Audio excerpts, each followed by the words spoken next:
Una bendición especial para todos nuestros oyentes que se tomarán el tiempo de poder escuchar este audio. Nuestro estudio que vamos a iniciar ahora en esta primera sección lleva por título La historia del mundo en símbolos proféticos. Dios ha revelado la verdad a través de las Escrituras de diferente manera. La ha revelado a través de la historia sagrada, a través de parábolas, a través de profecías, de símbolos, incluso a través de la matemática. Hay muchas formas que Dios ha utilizado para poder transmitir la verdad a fin de que ningún ser humano pueda quedar en ignorancia. La Escritura misma ha sido redactada en una manera tan sencilla, al punto que el más inteligente puede comprenderla, pero también aquel que es de menor intelecto, o incluso el indocto y aquel que no sabe ni aún leer. Las Escrituras han sido diseñadas para ser comprendidas de una manera sencilla y práctica. Hay muchos teólogos en la actualidad que han envuelto las Escrituras en un sistema de códigos sofisticados donde solamente un grupo reducido de personas pueden entenderlas y explicarlas. Y es lo que el diablo ha querer poner en la mente de todas aquellas personas que solamente un grupo selecto puede o tiene el derecho de poder investigar o entender las Escrituras. Pero no estamos ya en el tiempo de Roma, en la Edad Media, donde solamente los sacerdotes o el papado podía entender las Escrituras, y lo que él decía o explicaba tenía que ser aceptado como verdad. Ahora en nuestro tiempo, cada uno tiene el privilegio de abrir la santa palabra de Dios e investigarla por sí mismo. Este estudio maravilloso que vamos a iniciar hoy y que estará dividido en diferentes partes, lleva como fin poder revelar tanto la historia pasada, la presente y el porvenir que se aproxima velozmente sobre nosotros.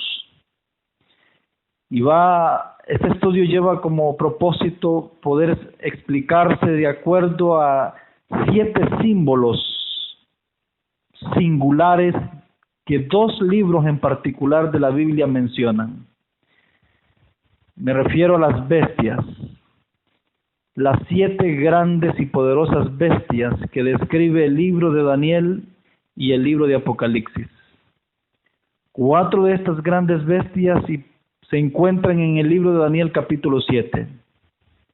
Y las últimas 3 poderosas bestias están reveladas en el libro de Apocalipsis capítulo 13 y en el capítulo 17.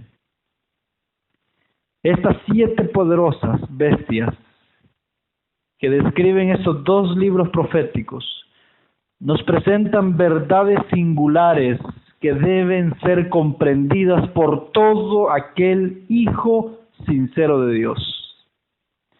A través de estos 7 símbolos en particular, Dios revela importantes verdades, tanto del pasado como del presente y del porvenir. Así de que todo adventista del séptimo día debería de entender cabalmente estos símbolos.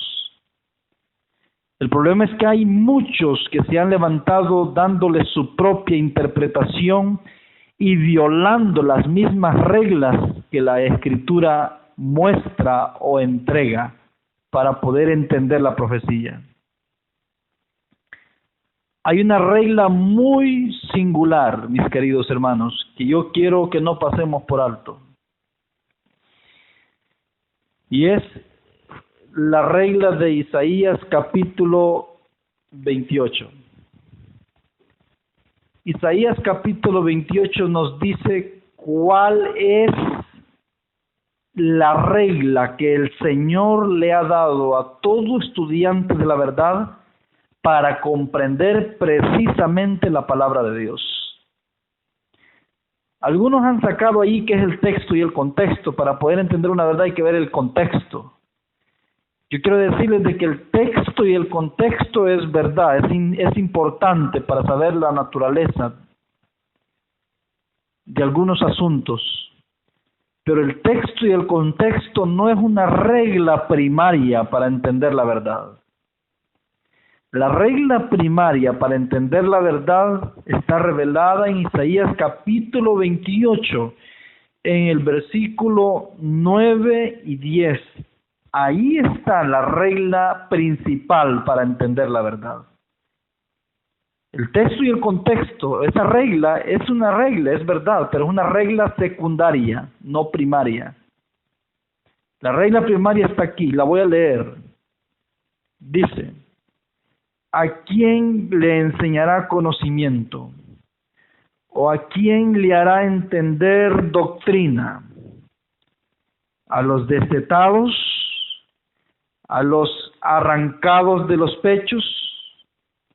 Porque mandamiento tras mandamiento, mandato sobre mandato, reglón tras reglón, línea sobre línea, un poquito ahí, otro poquito allá. Ahí está la regla, hermanos. ¿A quién se le va a enseñar conocimiento? ¿O a quién se le va a hacer entender la doctrina? Y en el verso 10 nos da la regla para poder enseñar conocimiento y para poder hacer entender la doctrina, es decir, la verdad de Dios.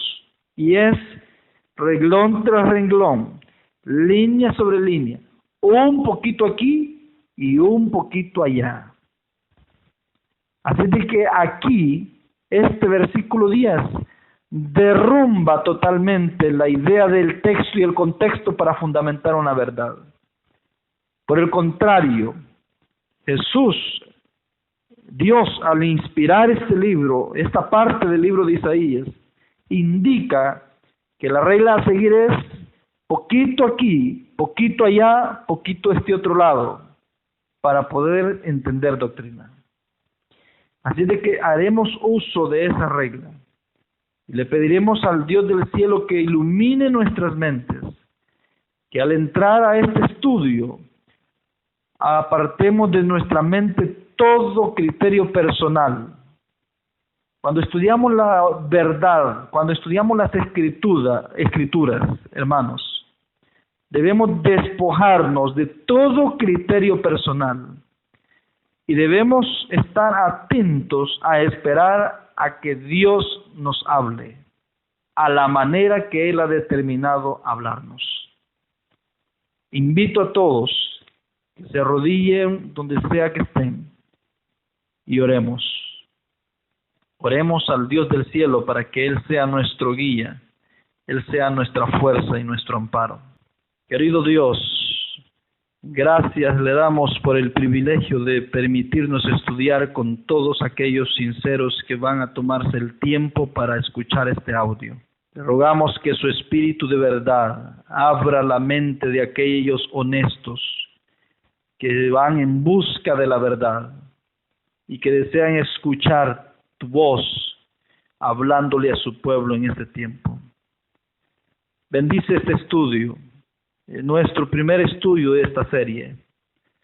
Toca el corazón de aquellos sinceros, muévelos al arrepentimiento, conviértenos de nuestros pecados a tu luz admirable. Pedimos, oh Dios, que perdones nuestras iniquidades y todo aquello que hayamos hecho para ofenderte.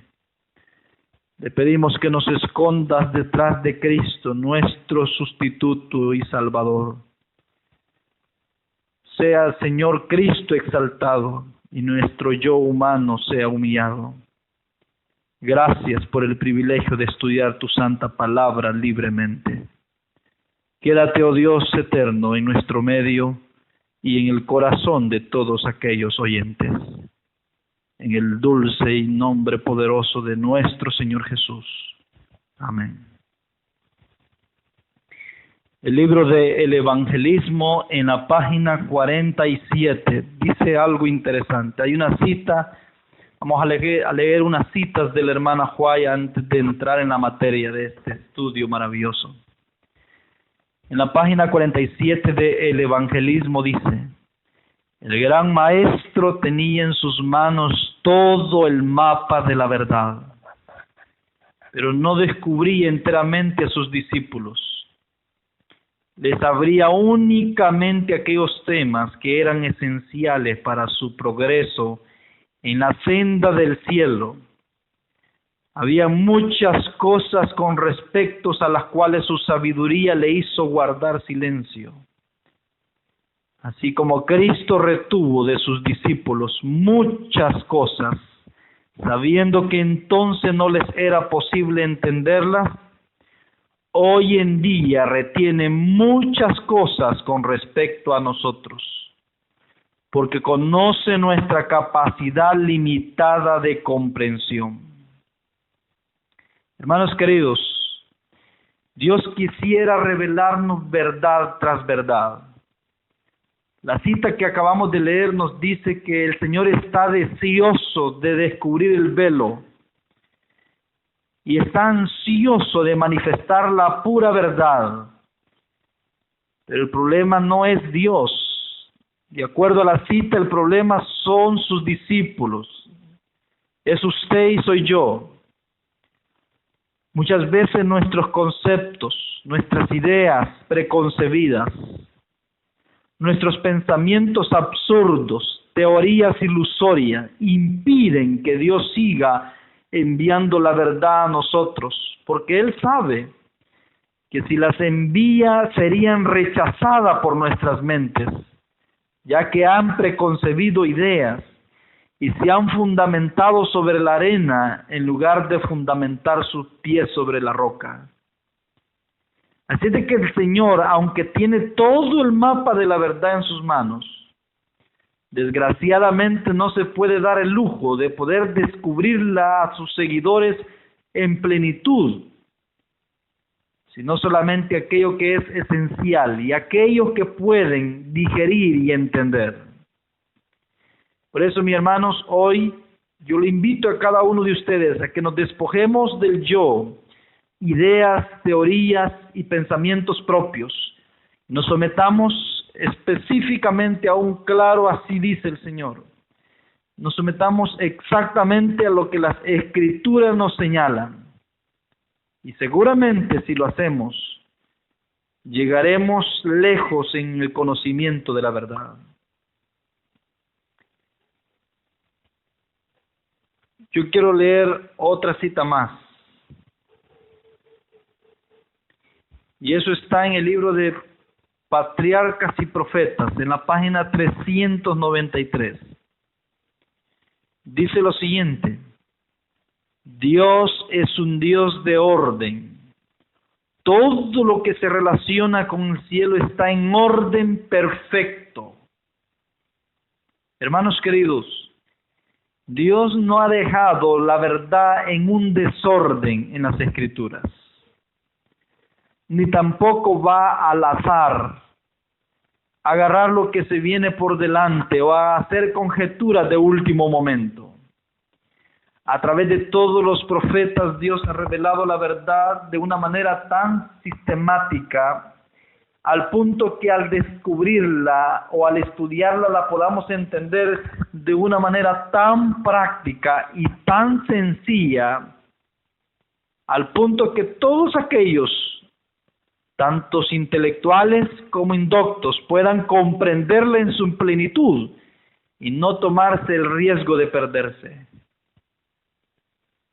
Dios es un Dios de orden. Todo lo que se relaciona con el cielo está en orden perfecto. La verdad es un tesoro directo del cielo hacia los habitantes de la tierra y ha sido revelada en un orden tan maravilloso que no hay manera de perderse, mis amados. En el libro del Evangelismo, en la página 148 dice: brillará una luz acrecentada sobre todas las grandes verdades de la profecía, y serán comprendidas con frescura y brillantez, porque los radiantes rayos del sol de justicia iluminarán todo el conjunto. Creemos que estamos llegando a la crisis que estamos viviendo en las últimas escenas de la historia de la tierra. ¿Nos despertaremos ahora para hacer la obra que este tiempo exige o esperaremos a que las cosas que yo he presentado ocurran? Eso dice la hermana White en el Evangelismo, página 148. Una luz acrecentada sobre todas las grandes verdades de la profecía serán comprendidas con frescura y brillantez, mis hermanos. Los rayos del sol de justicia iluminarán todo el conjunto, al punto de que muchas cosas o muchas piezas mal comprendidas o mal colocadas finalmente serán colocadas en el orden perfecto que Dios las estableció. En el libro de Mensajes Selectos, página 369, volumen 2, dice: la historia profética fue presentada a Daniel y a Juan mediante símbolos, y estos debían representarse nítidamente en cuadros para que el que leyera pudiese comprender. Así de que ahora, al presentar este estudio, muy probablemente a todos aquellos que la recibirán juntamente con el audio un cuadro donde está descrito toda la simbología que concierne a esta serie de estudios. Las 7 grandes bestias, bajo el título de la historia del mundo en símbolos proféticos. Y muy interesante e importante es que todo oyente se tome el tiempo de ir viendo el cuadro profético juntamente al oír el audio de este estudio. Porque dice que la historia de Daniel la historia fue presentada a Daniel y a Juan mediante símbolos y mediante nítidos cuadros para que el que leyese pudiese comprenderla. En el libro de Evangelismo, una vez más, en la página 152 dice: el empleo de cuadros es sumamente eficaz para explicar las profecías que se refieren al pasado, al presente y al futuro. Tales métodos serán usados cada vez más en la terminación de la obra. El Evangelismo, página 152. Así es de que, mis amados hermanos, los cuadros proféticos deben ser usados para tener una mayor y eficaz claridad al entender las profecías de las Escrituras. Ahora quisiera dirigirme juntamente a ustedes al libro de Daniel, capítulo 7. Y quisiera invitarles a leer desde el capítulo 7, desde el versículo 1. Vamos a empezar con el versículo 1 al 4. Y vamos a leer la historia de estas bestias de Daniel, o la revelación.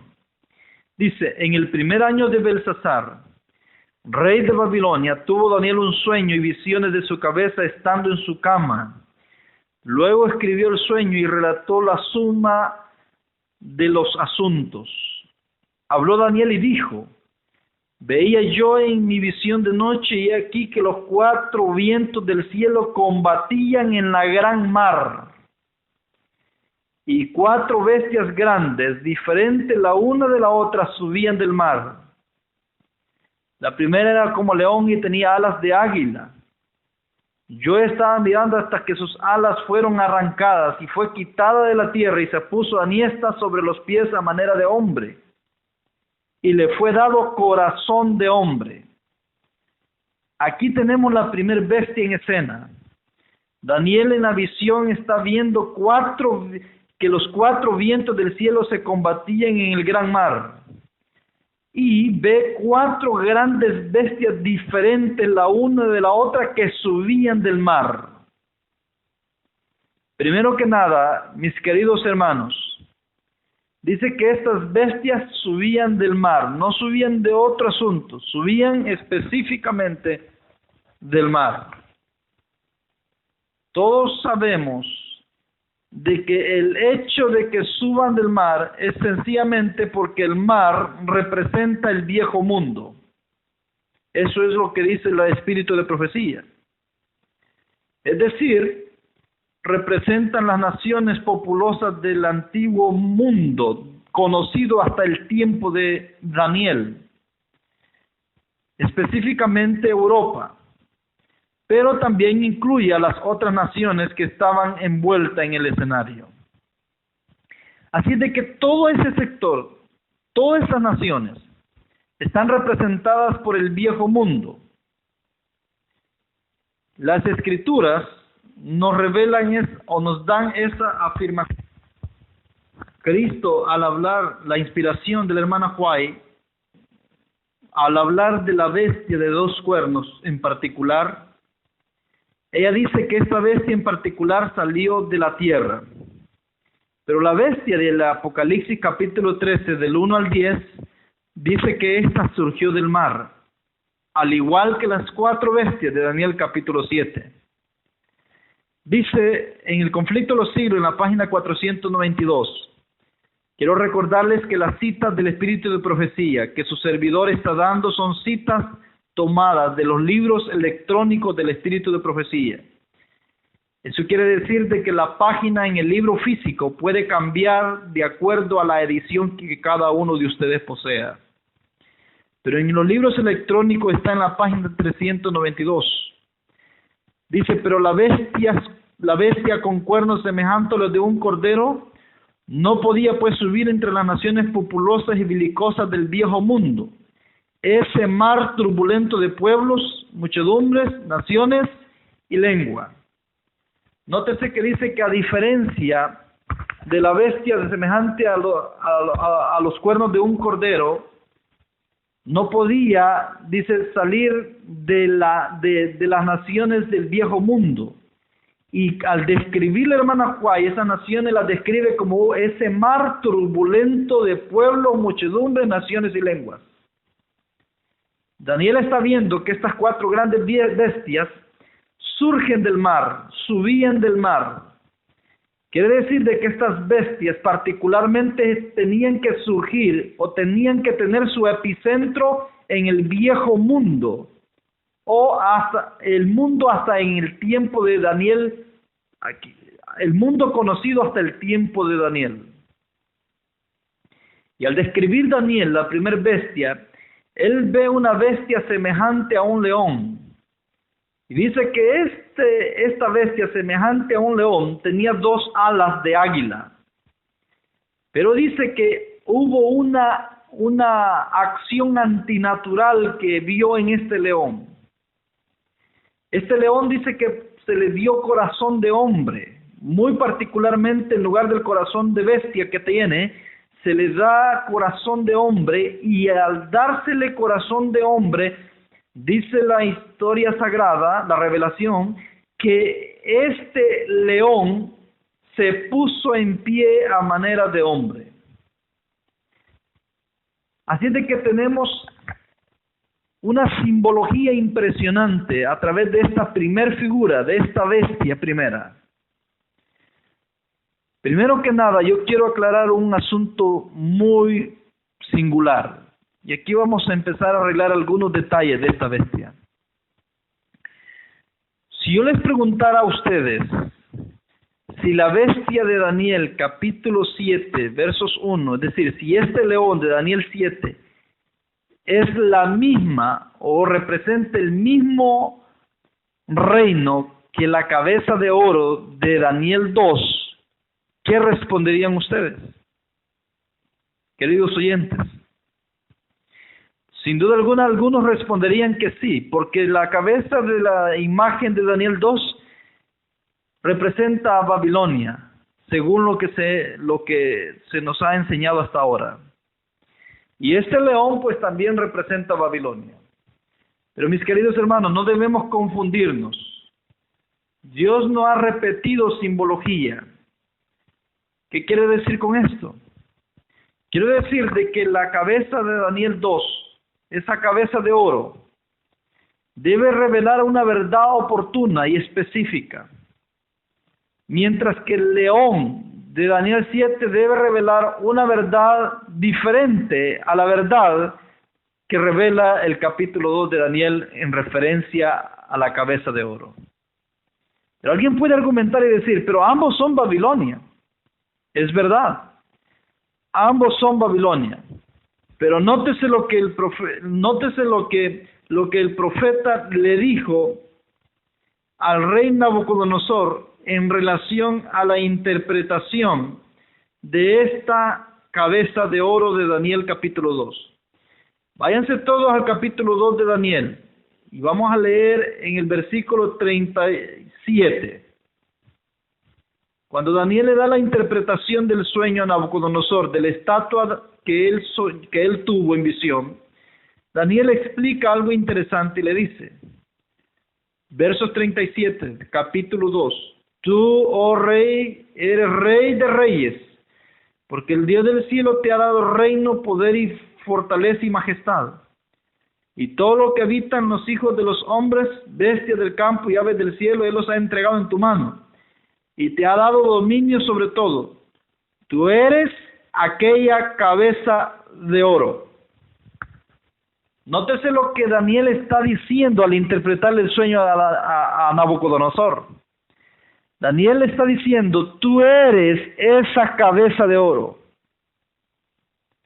Nótese que Daniel enfáticamente está diciendo que lo que representa la cabeza de la estatua de Nabucodonosor en el capítulo 2 de Daniel es específicamente la Babilonia de Nabucodonosor. Eso es lo que representa la cabeza.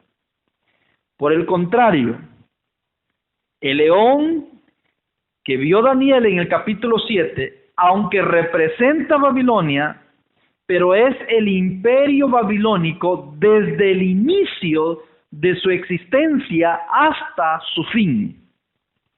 Es decir, es toda la historia, desde el inicio del reinado, el reino babilónico, y durante todo su proceso hasta cuando finalmente cayó. Mientras que la Babilonia de Daniel capítulo 2, de la estatua de Daniel 2, representa solamente la Babilonia de Nabucodonosor. Es decir, y la pregunta puede surgir, ¿y por qué dos símbolos? ¿Por qué hacer esa diferencia? Bueno, lo que Dios quiere hacer es, o revelar es, que la Babilonia de la estatua de Daniel 2 representa la Babilonia en su mayor gloria, en su mayor apogeo, de la cual Nabucodonosor había sido el autor de llevarla a ese estatus. Por eso es que cuando Daniel le dice, tú eres esa cabeza de oro, le está prácticamente diciendo, tú eres el que ha llevado a Babilonia a su mayor gloria. Es por eso que Nabucodonosor más adelante, en algún momento, se vanagloria y dice, no es esta la gran Babilonia que yo construí. Es decir, Babilonia llegó a ser grande bajo el mandato de Nabucodonosor. Y tan pronto Nabucodonosor murió, Babilonia cayó también. Así es de que mientras la cabeza de oro está revelando la Babilonia en su mayor gloria a través de Nabucodonosor, el león o la Babilonia representada por el león está revelando la historia de todo el imperio, desde sus inicios hasta su fin. Y todos sabrán y todos estaremos de acuerdo que Babilonia no surgió con Nabucodonosor. Babilonia tiene su surgimiento mucho tiempo antes. En realidad tiene su origen en el libro de Génesis capítulo 10. Génesis capítulo 10, en el versículo 10 nos describe el inicio particular de esta Babilonia. En el capítulo 10, en el versículo 8 dice lo siguiente: y Cus engendró a Nimrod. Este comenzó a ser poderoso en la tierra. Este fue vigoroso cazador delante del Señor, por el cual se dice: así como Nimrod, vigoroso cazador delante del Señor. Y mire lo que dice el versos 10. Y fue la cabecera de su reino Babel, o lo que más tarde se le llamó Babilonia. Erech, Akkad y Calné en la tierra de Sinar. Nótese que el primer gobernante de Babilonia fue Nimrod, no Nabucodonosor. Nabucodonosor fue el gobernante que la llevó a su más exaltada y gloriosa posición. Pero el primer gobernante fue Nimrod, y después de Nimrod le sucedieron muchos más gobernantes, de la cual poca historia se tiene. Así es de que, mientras que León revela los orígenes de Babilonia y su final, la cabeza de Nabucodonosor, del capítulo 2 de Daniel, revela su mayor apogeo de este imperio en particular.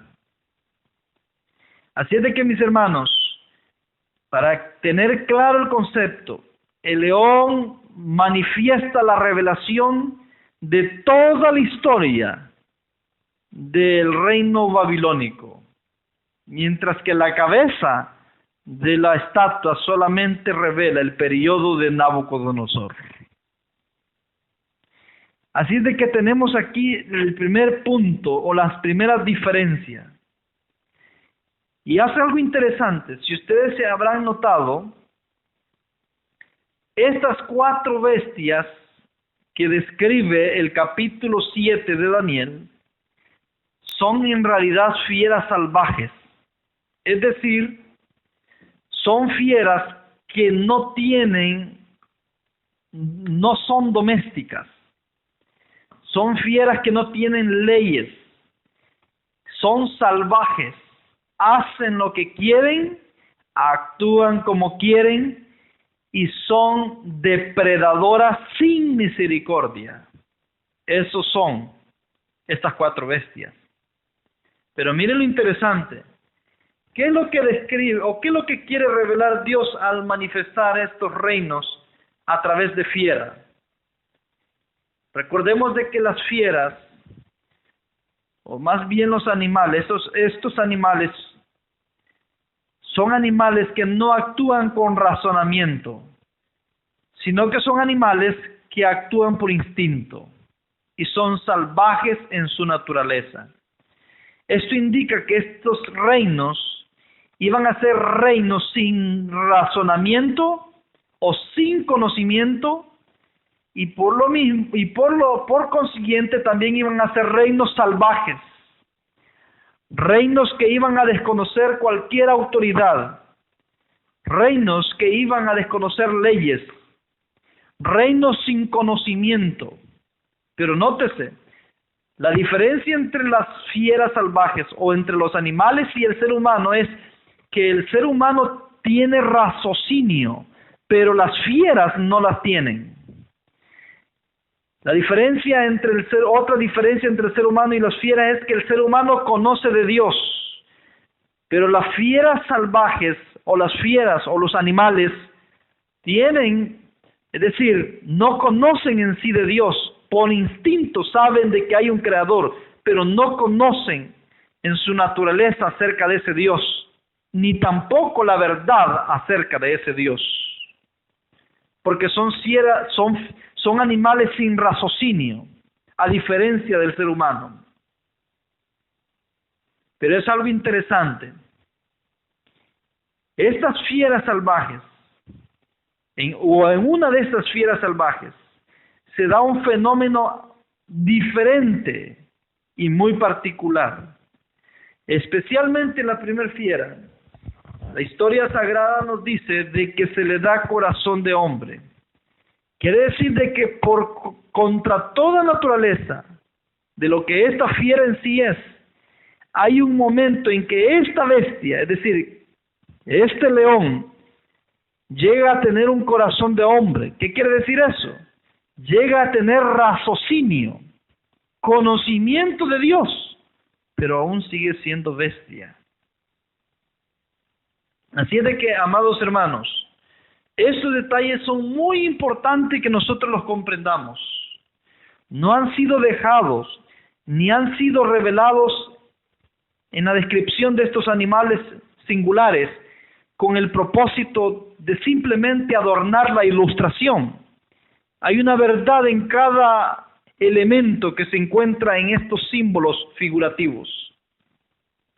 Así es de que el león, por tener dos alas,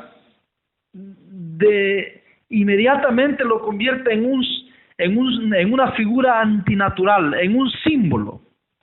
Porque no existen animales con dos alas de esta naturaleza. Es cierto que existen leones, pero no tienen alas.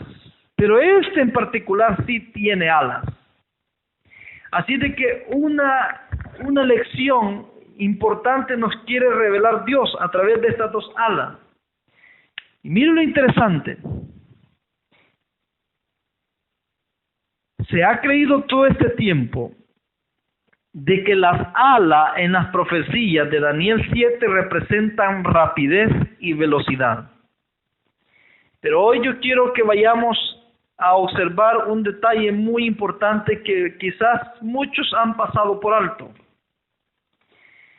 La posición de algunos eruditos de la Iglesia Adventista del Séptimo Día es de que las alas, tanto de león como de leopardo, representan velocidad. Vamos a ver ahora, a la luz de la Escritura, si esto es verdad. Porque aquí no tenemos que someternos al criterio de los eruditos o al criterio de aquellos que se han apropiado de querer entender la verdad a su manera, sino debemos someternos a lo que la Escritura y solamente la Escritura y la inspiración dicen.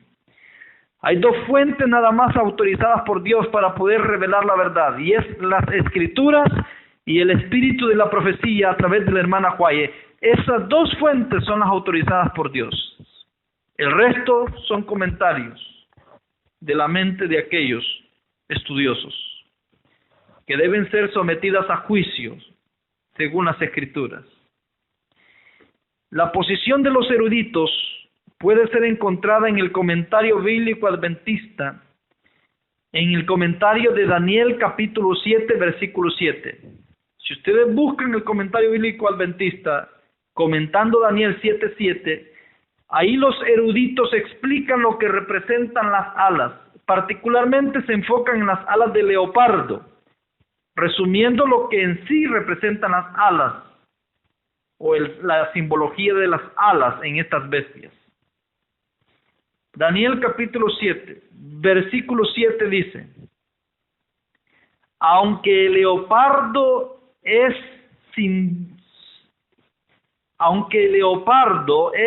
en sí un animal veloz, esto es lo que están diciendo los eruditos, comentando Daniel 7:7, su agilidad natural parece ser inadecuada para describir la asombrosa velocidad de las conquistas de Alejandro. Nótese lo que dice.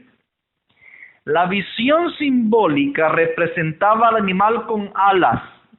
Aunque aquí está tratando de leopardo, el punto que van a tomar ahora en cuenta los eruditos son las alas. Dice, alas que se le añadían, no solo 2, sino 4, que denotan una velocidad superlativa. Nótese que los eruditos están diciendo que las alas denotan una velocidad superlativa. El símbolo describe muy adecuadamente la velocidad fulmínea con que Alejandro y sus macedonios en menos de una década llegaron a adueñarse del mayor de los imperios que el mundo había conocido. Y miren, mis queridos, lo que dice ahora.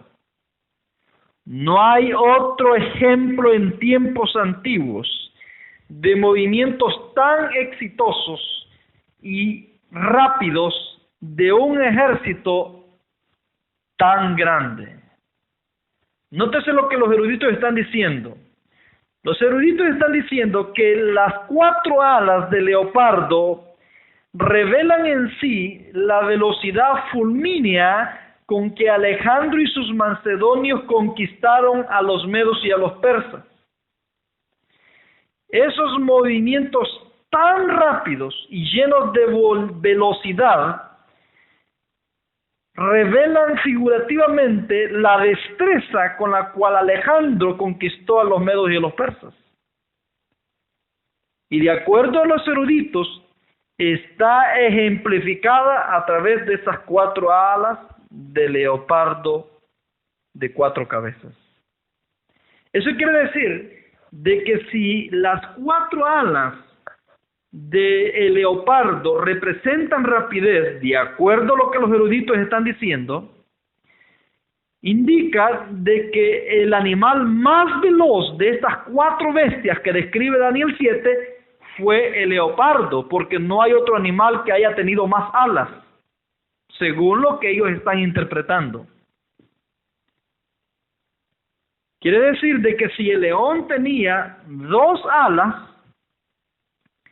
el león fue menos rápido que el leopardo por no tener 4, sino 2 alas. De acuerdo al punto que ellos presentan, que las alas representan rapidez y velocidad. Eso quiere decir que el tercer animal más lento tuvo que haber sido probablemente la bestia indescriptible, porque ella no tenía alas. Y el último animal, que sería el más lento de los 4, sería el oso. Y por naturaleza el oso debería ser lento. Así de que, mis queridos hermanos, tenemos aquí un escenario presentado por los eruditos de nuestra iglesia adventista del séptimo día. Y ellos dicen al concluir el comentario: no hay otro ejemplo en tiempos antiguos de movimientos tan rápidos y exitosos de un ejército tan grande. O sea, ellos están cerrando la posibilidad, básicamente, que se puede interpretar de una manera diferente el asunto de las alas que se describen tanto en el león como en el leopardo. Porque no hay otro movimiento más rápido, en particularmente el de Alejandro. Vamos ahora a ver qué dice la Escritura. Porque hemos estado hablando, necesitamos que toda afirmación, toda verdad tenga su fundamento en la palabra profética más segura. Solo las Escrituras, la inspiración, pueden darnos la realidad de la interpretación bíblica.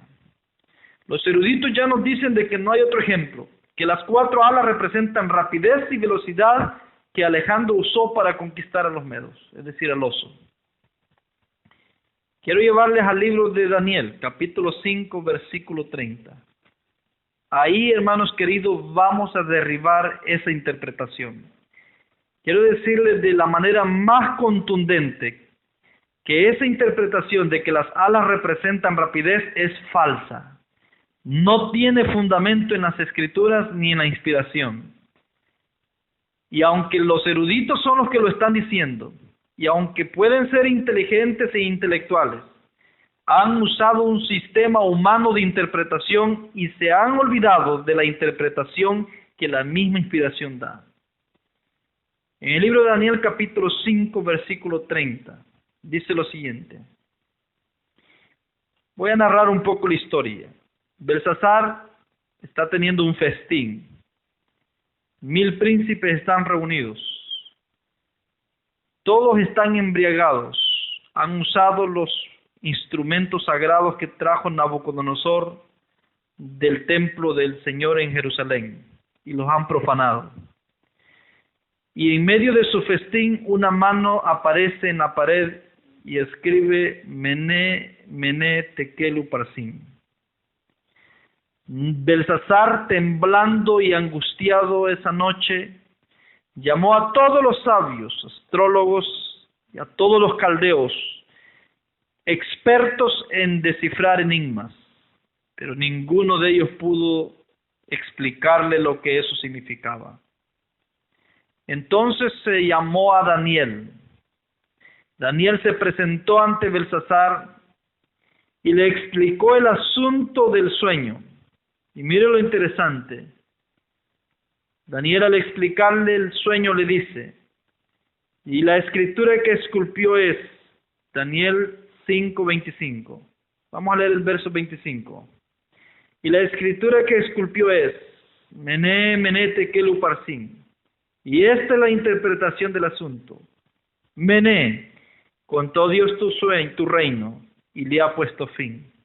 Tekel, pesado ha sido en balance y fuiste hallado falto. Pérez, tu reino ha sido dividido y dado a los medos y a los persas. Y mire lo que dice el verso 30. La misma noche fue muerto Belsasar, rey de los caldeos, y Darío de Media tomó el reino, siendo de 62 años. Mire lo que dice la inspiración. Dice de que esa noche el rey Belsasar, que estaba a cargo del reino más poderoso de la tierra hasta ese momento conocido, perdió su reino en una sola noche, esa misma noche. Pero ahora vamos a lo que dice la hermana White. En el capítulo 3, la hermana White, en el libro de Profetas y Reyes, página 389 y 390. La hermana White dice lo siguiente. Aquella última noche de loca insensatez, Belsasar y sus señores habían colmado la medida de su culpabilidad y de la que incumbía el reino caldeo. Ya no podía la mano refrenadora de Dios desviar el mal que los amenazaba. Mientras estaba todavía en el salón de fiestas, rodeado por aquellos cuya suerte estaba sellada, el rey recibió de un mensajero la información de que su ciudad era tomada por el enemigo contra cuyos planes se había sentido tan seguro. Nótese que la cita está diciendo que esa noche había llegado un enemigo. Súbitamente había rodeado Jerusalén. Y mire lo que dice. Los vados fueron tomados y consternáronse los hombres de guerra. El ejército de Ciro estaba ya al pie de la muralla del palacio. Sin darse cuenta, hermano, esta fue una hazaña de Ciro que ha quedado registrada en la historia sagrada. Algo que ningún otro reino quizás pudo haber hecho en historia. Ciro, sin que se diera cuenta, el ejército caldeo rodeó la ciudad sin haber luchado, sin haber entrado en conflicto, sin haber entrado en ninguna guerra para no despertar sospecha. Rodeó la ciudad. Dice, y preparó un ataque sorpresivo en el mejor momento en que el ejército caldeo estaba distraído. El ejército de Ciro estaba ya al pie de la muralla del palacio. La ciudad se había llenado de soldados enemigos como de langosta. Y miren lo que la hermana White dice. La misma noche fue muerto Belsasar, rey de los caldeos, y un monarca extranjero se sentó en el trono. Y miren lo que dice la cita. En un momento cayó Babilonia, porque vino destruidor contra ella, contra Babilonia, y sus valientes fueron presos. ¿Cuánto tomó para que Babilonia cayera? O mejor hagamos diferente la pregunta. ¿Cuánto tomó para que los medos y los persas tomaran a Babilonia? ¿Cuánto tomó? Una sola noche. Un momento de una noche fue necesario nada más para tomar Babilonia. Les pregunto, ¿quiénes fueron más rápidos entonces en conquistar a sus enemigos? ¿Los medos y los persas o los griegos? De acuerdo a la inspiración y de acuerdo a la historia, los griegos le tomaron casi una década para conquistar a los medos y los persas. Y emprendieron una férrea lucha, unas guerras imperiales terribles. Y a costa de mucha sangre y de muchas batallas peleadas, lograron conquistar los griegos después casi de 10 años a los medos y los persas. Pero ¿cuánto le costó a los medos y los persas conquistar Babilonia? Según la inspiración, una sola noche. Una sola noche. Una noche el rey más poderoso de la tierra era Belsasar. Pero el siguiente día era Darío. Era Ciro y Darío. Darío era el vicegerente del reino caldeo, del reino de los medios y los persas, perdón. Ciro era el rey principal que gobernaba el imperio. En una sola noche, mis queridos hermanos, Darío tomó el reino de los medos, de los caldeos, juntamente con el rey Ciro. Una sola noche. Ahora la pregunta es, si las alas de leopardo representan rapidez, y las alas de león representan también rapidez, y vemos de que el oso no tiene ni una tan sola ala, esto nos hace pensar que el más veloz de todos los animales es el leopardo de 4 alas, siguiéndole el león de 2 alas, que es rápido pero menos rápido, según la interpretación de los eruditos. Pero de acuerdo a la inspiración, mis queridos hermanos, según la inspiración de las Escrituras, el más rápido en escena fue el oso. Porque el oso que representa a los medos y los persas, solamente le costó una noche conquistar al león que tenía 2 alas. ¿No les parece extraño? Que el animal que no tenía ni una sola ala no tardó más que una noche en conquistar a los animales que tenían alas, o a conquistar el animal que tenía 2 alas. El oso que por naturaleza debería ser menos veloz, en la profecía antinaturalmente llegó a ser el más veloz en conquistar a su ejército enemigo. Entonces la idea de que las alas representan rapidez no tiene soporte de las Escrituras ni de la inspiración. Por lo tanto, no puede ser aceptada como verdad. Pero la pregunta sigue, ¿qué entonces representan las alas de este león? Estas 2 alas.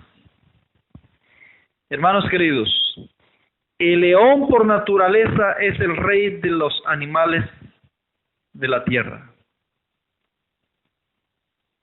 Y por naturaleza él debe ser el primero. Así es considerado, por eso es que tiene ese cabello largo sobre su cuello, que significa algo. El cabello representa gloria, indica que él es el animal más glorioso de las criaturas creadas de la tierra y ha sido constituido como el rey de los animales. Por naturaleza, el rey de los animales es el león y por naturaleza él debe ser el primero.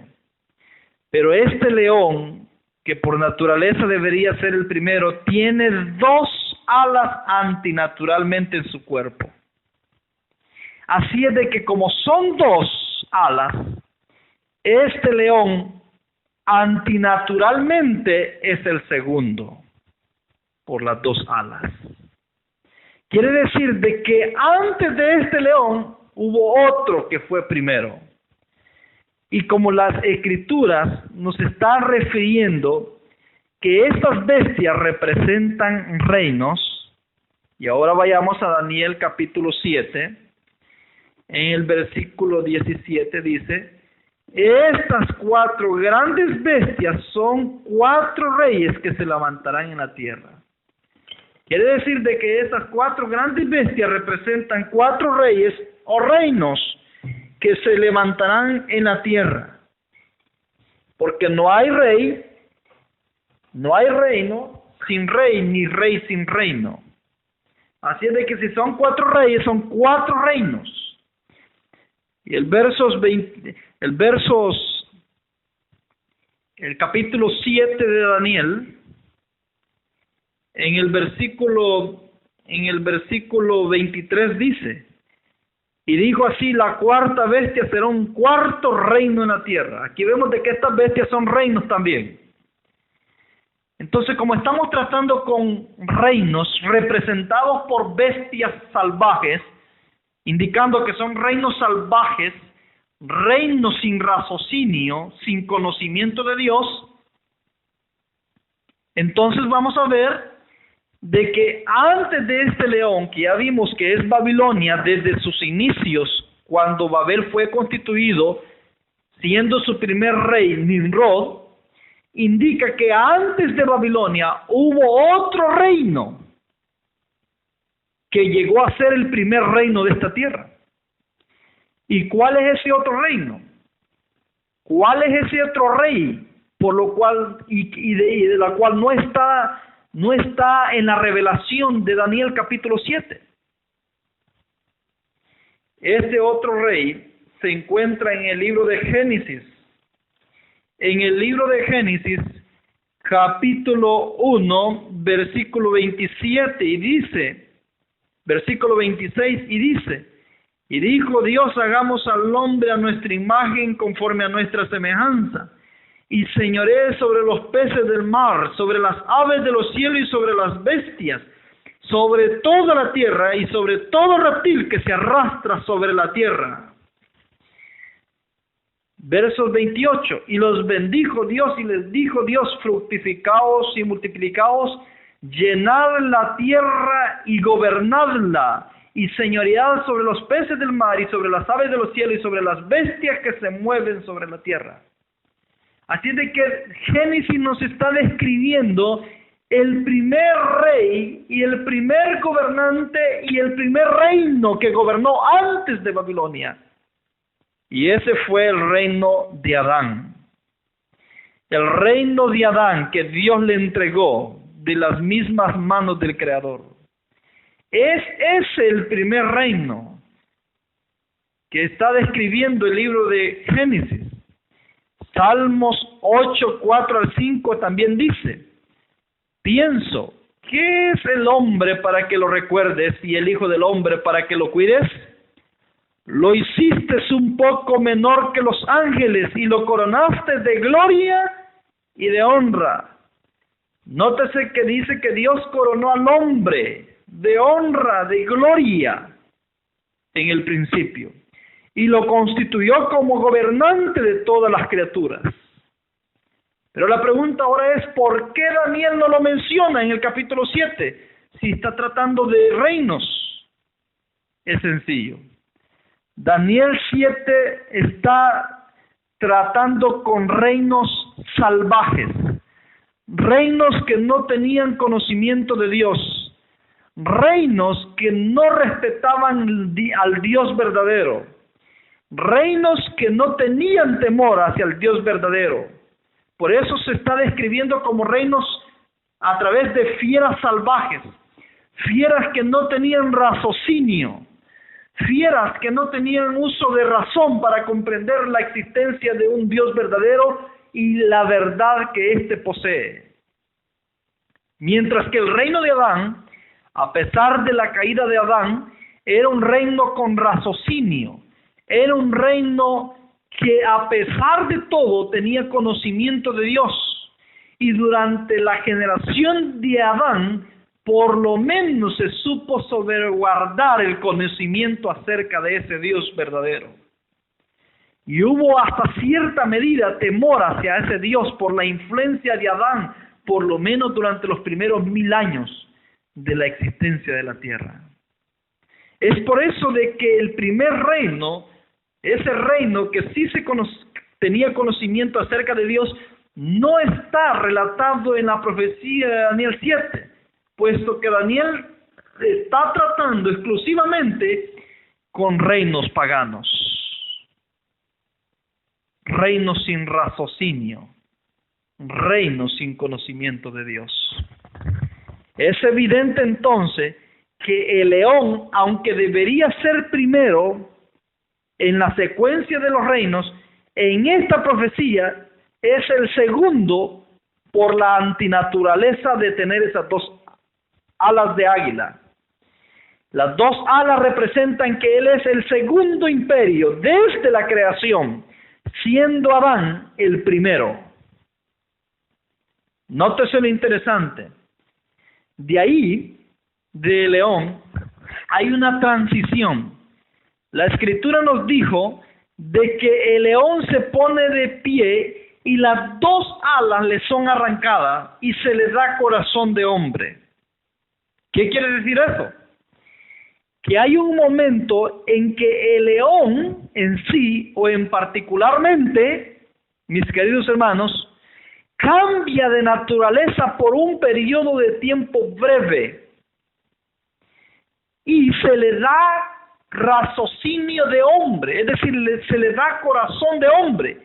Quiere decir que el león deja de ser bestia, o deja de pensar como bestia, aunque sigue siendo bestia, deja de pensar como bestia y se le da conocimiento, se le da raciocinio humano por tener corazón de hombre.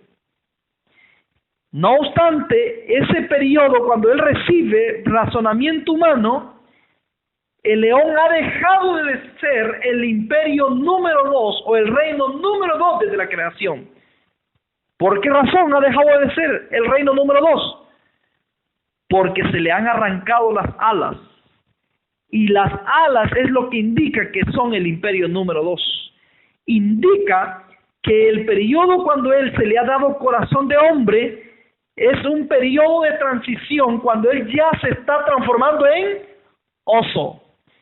Y eso es evidente porque el animal que tiene la facultad de ponerse en dos pies no es el león, sino el oso. Pero curiosamente, el león en esta profecía se pone de pie y se le da corazón de hombre. Indica que ha empezado su transición para convertirse en oso. Pero antes de convertirse en oso cabalmente, tiene que pasar una transición donde tiene razonamiento humano, conocimiento humano. Quiere decir que se convierta en un reino que llega a conocer a Dios o que llega a saber de la existencia de un Dios. Lo contrario a lo que es una bestia. Hermanos queridos, entonces tenemos el escenario de Daniel capítulo 5 versos 30. Esa noche Belsasar pierde el reino y el siguiente día amanece un rey diferente. Ciro empieza a gobernar Babilonia. Pero nótese lo interesante. ¿Quién era Ciro? Ciro no era cualquier rey. En realidad, Ciro había sido profetizado por Isaías muchos años antes. Y yo quiero llevarles muy enfáticamente más al libro de Isaías, capítulo 44, del versículo 28. Isaías capítulo 44, versos 28, dice: ¿qué se dice de Ciro? Él es mi pastor y cumplirá todo lo que yo quiero. Al decir a Jerusalén será edificada y el templo serán echados tus cimientos. Y el capítulo 45, versos 1 dice: así dice el Señor a su ungido, a Ciro, el cual tomé yo por su mano derecha para sujetar naciones delante de él y desatar lomos de reyes, para abrir delante de él puertas, y las puertas no se cerrarán. Y yo iré delante de ti, verso 2, y enderezaré los lugares torcidos, quebraré puertas de bronce y cerrojos de hierro, haré pedazos, y te daré los tesoros escondidos y las riquezas de sus lugares secretos, para que sepas que yo soy el Señor, el Dios de Israel, el que te llama por tu nombre. Nótese que dice que Dios está llamando a Ciro. Y miren lo interesante, mis queridos hermanos. Dice que Dios llama a Ciro como su pastor y le da una misión. ¿Cuál es la misión que le da Dios a Ciro?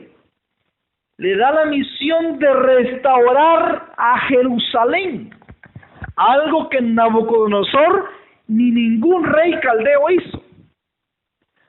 Fíjese que lo interesante de todo esto es que Ciro toma el reino esa misma noche que destruyó a Belsasar, y el siguiente día él empieza a gobernar, y lo primero que Ciro decreta en todo el imperio medo y persa es que todos los israelitas, que en ese tiempo eran los hijos de Dios, el pueblo de Dios, todos los hijos de Dios, a partir de ese momento quedaban en libertad y podían regresar a su tierra natal.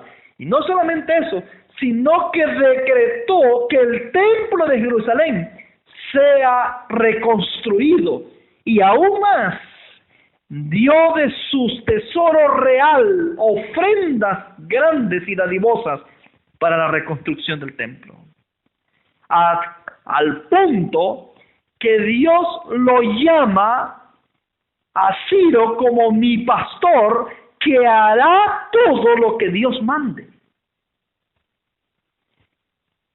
Dios también llama a Ciro como a su ungido. Nótese que dice que Dios le llama su ungido. Nótese que Ciro en realidad llegó a creer y a convencerse naturalmente, después de que se le comentó de que había una profecía acerca de él, naturalmente llegó a convencerse que Dios lo había llamado, y hermanos queridos, llegó a convertirse al verdadero Dios. ¿Y cuál fue la evidencia de que se convirtió al verdadero Dios? Liberó inmediatamente a su pueblo y ordenó que se restaure el templo del Dios verdadero.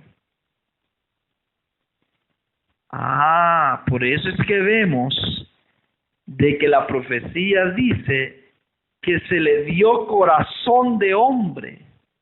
Es decir, llegó a tener un conocimiento de Dios, un raciocinio acerca de Dios.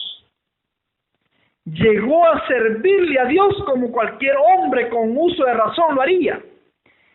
Quiere decir que en ese periodo de transición, antes de llegar a convertirse en ese oso, el reino de los medos y los persas llegó a ser un reino sumiso a la voluntad de Dios, por la nobleza de sus reyes, sus dos reyes que lo gobernaron.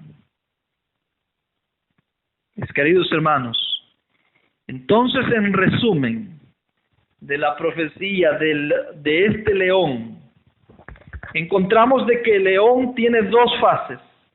La primera fase es con las dos alas del águila, que representa toda la historia del reino babilónico desde el inicio con Nimrod hasta la muerte de Belsasar. Esa noche, cuando las alas le son arrancadas, el imperio babilónico pierde su reino. El rey Belsasar o los reyes babilónicos pierden su reino, y el reino pasa en posesión de los medos y los persas. Indica que el león con el corazón de hombre y sin las dos alas representa el periodo de transición cuando los medos y los persas gobernaron bajo la dirección del rey Ciro y la dirección del rey Darío, bajo los principios de Dios, liberando al pueblo de Dios y decretando libertad religiosa para los hijos de Dios. ¿Qué mayor evidencia de conocer a Dios?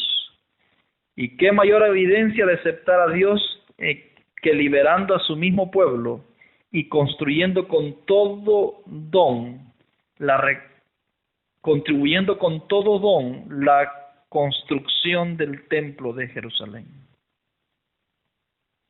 Ahora, mis hermanos, no se pierdan el próximo estudio. La serie de la historia del mundo en símbolos proféticos va a continuar. En nuestro próximo estudio trataremos las tres bestias siguientes: el oso, el leopardo y la bestia indescriptible, o la bestia espantosa que Daniel vio. Por este día, por este momento, vamos a concluir entendiendo de que este león con dos alas antinaturales, porque no es natural que el león tenga alas, representa el segundo imperio desde la creación. Y la razón por la cual no es el primero es porque tiene dos alas antinaturales, indicando que es el segundo y no el primero, aunque por naturaleza debería ser el primero. Pero el primero, según la profecía, es Adán, un reino que tenía conocimiento acerca de Dios. Que la razón por la cual Daniel no habla del reino de Adán en Daniel 7 es porque Daniel está concentrado en tratar los reinos que no conocían de Dios, reinos salvajes, reinos que se opusieron a la voluntad de Dios. Por lo tanto, en nuestro siguiente estudio trataremos los reinos subsiguientes. Y aunque yo sé de que esto es parte de la historia, y muchos adventistas nos cuesta aceptar la historia, o nos causa aburrimiento, pero solamente saber de dónde venimos es como podemos saber para dónde vamos. Así de que yo los invito que diligentemente le pongamos atención a la historia. Las cuatro bestias de Daniel son más que todo históricas, pero son necesarias para entender las últimas tres que vamos a tratar en el Apocalipsis.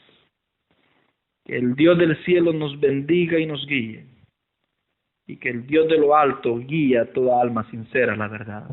Dios bendiga a cada uno de nuestros oyentes.